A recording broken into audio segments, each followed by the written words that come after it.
తెలంగాణ రైతన్నలారా, ఇక్కడ చూస్తూ ఉన్నాం కాళేశ్వరం నీళ్లు కాలువ ద్వారా వచ్చి చెరువులన్నీ నిండేటువంటి పరిస్థితి కనబడుతూ ఉంది. ఆనాడు తెలంగాణ రాకముందు ఈ యొక్క తెలంగాణ ప్రాంతం అంతా నీళ్లు వాడినటువంటి పరిస్థితి. ఎండాకాలం వస్తే రైతులకు భూములలో అన్ని పర్రెలు వాసినటువంటి పరిస్థితి.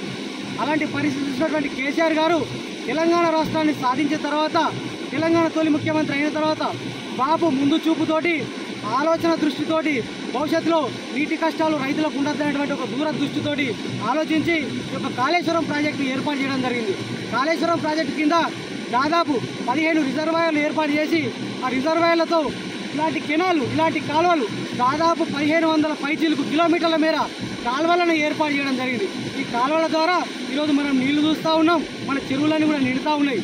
ఈ కాలువలు తీసేటువంటి క్రమంలో కూడా రైతులందరినీ బతిలాడి భూములు కావాల్సి ఉంటే వాళ్ళని రిక్వెస్ట్ చేసి, ఎందుకంటే ఈరోజు మీరు భూములు ఇస్తే భవిష్యత్తులో మనందరూ కూడా ప్రాంతం అంతా కూడా సస్యశ్యామలం అవుతుంది, రైతులందరి ముఖాల్లో చిరునవ్వు ఉంటుంది అని చెప్పి వాళ్ళని రిక్వెస్ట్ చేసి ఈ ప్రాంతం అంతా సస్యశ్యామలం ఉండాలని చెప్పి 1500 కిలోమీటర్ల మేర ఇలాంటి కెనాలను తవ్వి ఈరోజు మనకు నీళ్ళు ఇస్తూ ఉన్నటువంటి పరిస్థితి కనబడుతూ ఉంది.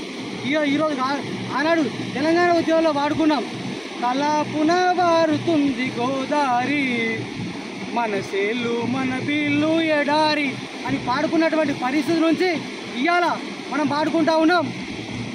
గలగల్ల పారేటి గంగమ్మ తల్లినే నల్లరే గల్లకు మళ్ళించినాడమ్మ, కాళేశ్వరం తోటి లక్షల ఎకరాలు కలకలలాడించే మన పెద్ద రైతన్న, ఎట్లుండే మన పల్లెలు గతమంతా నిర్రవాడిన భూములు అని పాడుకునేటువంటి పరిస్థితి కేసీఆర్ గారు తీసుకొచ్చినారు.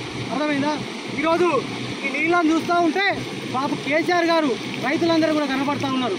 ఈరోజు తెలంగాణలో పచ్చని పైరులు ఉన్నన్ని రోజులు, ఇలా గలగల పారేటువంటి నీళ్లు ఉన్న రోజులు కూడా కేసీఆర్ గారు ప్రజల గుండెల్లో, రైతుల గుండెల్లో చిరస్థాయిగా నిలిచిపోతారని చెప్పి సందర్భంగా తెలియజేస్తూ ఉన్నాం. ఈ సందర్భంగా అందరూ కూడా చెప్తా ఉన్నాం, కేసీఆర్ గారు చేసినటువంటి ఆలోచన విధానం అయితేనేమి, వారి దురదృష్టి అయితేనేమి, ఈరోజు తెలంగాణ ప్రాంతం అంతా సస్యశ్యామలం ఉన్నది.